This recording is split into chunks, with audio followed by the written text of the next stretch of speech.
Hello, Buktuf. This is me again from a friend's house. Uh, I just wanted to let all of you know that I quit my job and maybe just talk a little bit about the next months of my life and corporations and why my patience. I've just run out of patience for this kind of jobs. Um, and I'm not referring to like sports jobs or jobs related to working with children, but I'm referring to corporations again. I'm referring to jobs where your real boss is some head office to which every other direct figure of authority that you have is able to appeal every time something is not working properly. Um, Anytime you get a job and there is such a thing as a head office with which you can only communicate through emails, it's guaranteed that there is gonna be like all kinds of misunderstandings, lacks, like severe failures in the way that industry, whichever it is, works. And I've worked for companies like this before, and every single time I just sort of like went my own way, did not feel in any way engaged with the job I was doing. I am a really good worker in the sense that like I've had jobs where I was working 16-hour shifts without days off for months. So I don't have a problem with working hard. I have a problem with bullshit. And it's becoming like, I'm becoming less and less tolerant to bullshit. And in the UK, bullshit is a massive problem. It is a massive problem in general, especially when you work in corporations, especially when you have like 4 bosses above and the last 2 you cannot even know their faces. And especially in bureaucratic places, in places that have been completely become putrefact through their bureaucratization and managerial colonization. But I, for example, when I was working as a chef, I would just basically parasite that kind of job, that kind of like laboral or like professional anarchy where everyone is looking for himself. I'm really good at surviving by myself and just like taking as much as I can and not caring about my bosses. Like I don't have a problem with that. But when children are involved, when like people that has done nothing to deserve that kind of incompetence and that kind of like sterile indifference is involved and is affected by this kind of malfunction, then it's much harder for me to ignore it. And then I cannot just like go about my job on sort of like autopilot. And maybe it didn't sound like that because at the end of the day my job was being an activities leader and a lifeguard, right? But these kind of places where also they offer you just a little bit more money than you would expect for the job, it tends to be to do a lot more than a little bit more than you should be doing on your role. My role is, again, activities leader and lifeguard, which involves me playing games with the kids, nothing else, and watching for their safety. But on top of that, there were like parts of the job that I wasn't told at all that they were gonna be a part of the job, such as watching the kids while they eat, standing next to them in a room of like 8 meters square. Part of the job, which because it was not part of my role, I did not take seriously, and I also refused to just be watching some kids while they eat, standing next to them. What I did is I took my food and sat next to them and talked to them while I was eating, and I watched them in the same way because if it's about preventing any kind of like hazards or watching for the safety, you can't do that. You can do both things together, and it feels much more natural to just be eating next to them than to be standing watching them while they eat. And there was a bunch of rules and parts of my role like that. Another one was transfers. I would have to go to the airport and spend 10 hours in the airport to pick up one kid because they decided to send all the people that was gonna pick up kids on the same taxi so that they could save money, which means that basically my job for the next 10 hours is to pretend to be working when there is absolutely nothing to do until finally my kid arrives and I take him back to the summer school, which is the only thing that I was meant to be doing there.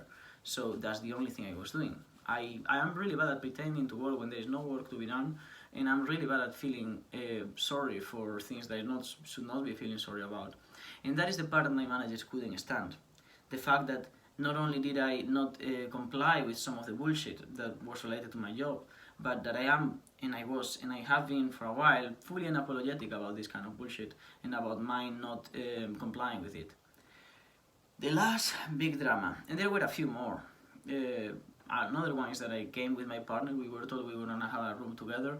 We arrived to the last site in which we were gonna finally stay there. There were enough rooms for everyone. There were like rooms with a 16 people capacity that had only one person. There were empty rooms. There was everything, and they told us that we could not be on the same room because of some kind of safeguarding issue, which I don't understand because we are both adults.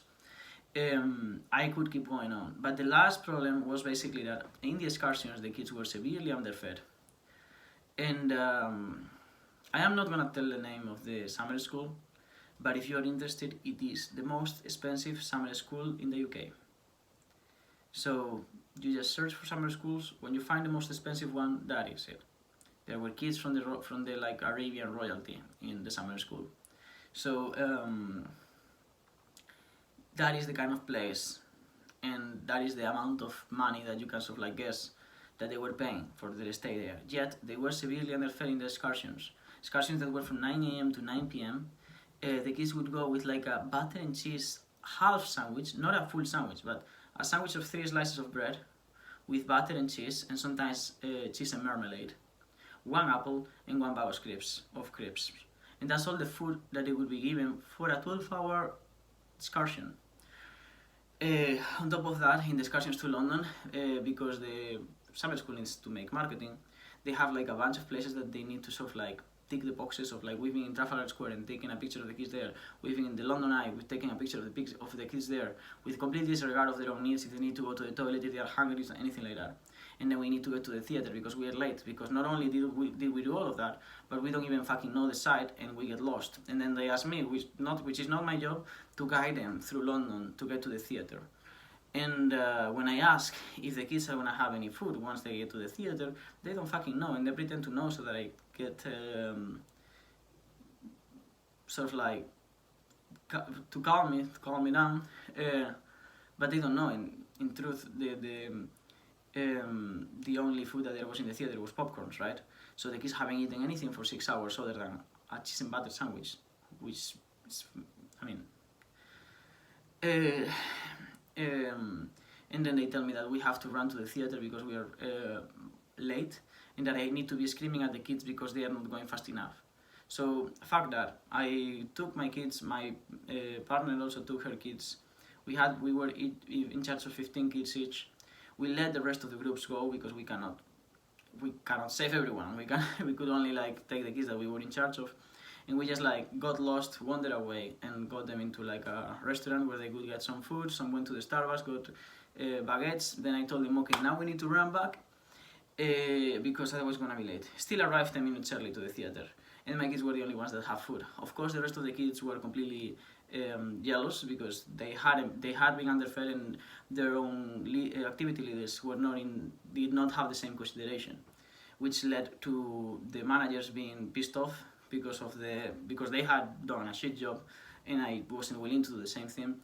And the next day, so like the manager sat with me and presented all of these problems of my behavior, and I just told them, like, look, my accountability towards you is 0. My accountability towards the kids is everything. And whenever it's a matter of feeding the kids or taking them to the toilet or something that is actually related to their safety and well-being, versus you don't itinerary, I am not gonna give a fuck about that. So when I said that, they didn't like it, although they agreed about the kids being underfed. I've been told that now the kids are being given 2 apples and a full sandwich, which is 2 half sandwiches, which is an improvement, I guess. But yeah, I basically told them, look, I'm gonna keep breaking the rules. I'm not gonna like comply, so we might as well end it here. And that's what I did, because as much as I would like to be there for the few kids that I can't help, it's my own life and it's my own mental sanity, and I just can't be fully like continuously alert as if I was doing something wrong when all I am doing is the most reasonable thing. But I have 4 managers who don't even know. Oh yeah, that's it. That is corporations. That is what happens when you have a managerial structure with multiple layers and full of incompetent people who don't know what the fuck they are doing and don't even have enough character to ask the person on top of them, so they scream at you. And I just don't take that kind of bullshit. Most of the people that I was working with were 20-year-olds in their early 20s for which this was the first job and they needed the money and they did not know other way to make the money. It's not my case. I've been working since I was 15 years old. I know my problem is not like I don't need money to live. I can, with £1,000, I can live for a whole year easily while I travel and do things. So these kind of things don't scare me anymore. And yeah, I'm just tired of this bullshit that they call civilization. So the rest of my year is gonna be traveling, surfing, not working, just relaxing. I'm gonna be free diving in Cornwall. I'm just gonna do like a demo small trip with Nas, my partner, and then she's gonna fly to Dubai. I'm gonna fly to probably Morocco, and my idea is to go from Morocco to Egypt by walk, so cross Sahara. And that, which means that first of all, yes, I will have time to make videos, but I will not have that much time to read. So I don't think I will be able to make much videos because I'm not gonna have much to talk about, unless I started making some kind of like blog updates. But I don't think I have enough people that follows this channel and either that is interested in this kind of content to make that kind of content, to make blog videos or anything like that, which feels more personally maybe less relevant to you. But I don't know, let me know what you think. This is my update. Sorry if I got a bit into like a ranting spiral or anything like that. But yeah, that's my life. Probably when you watch this video, I'm already sort of like freediving in Cornwall and growing my hair again. I think I'm gonna have long hair again, which I don't think is something you got to see, but I have had long hair for most of my life.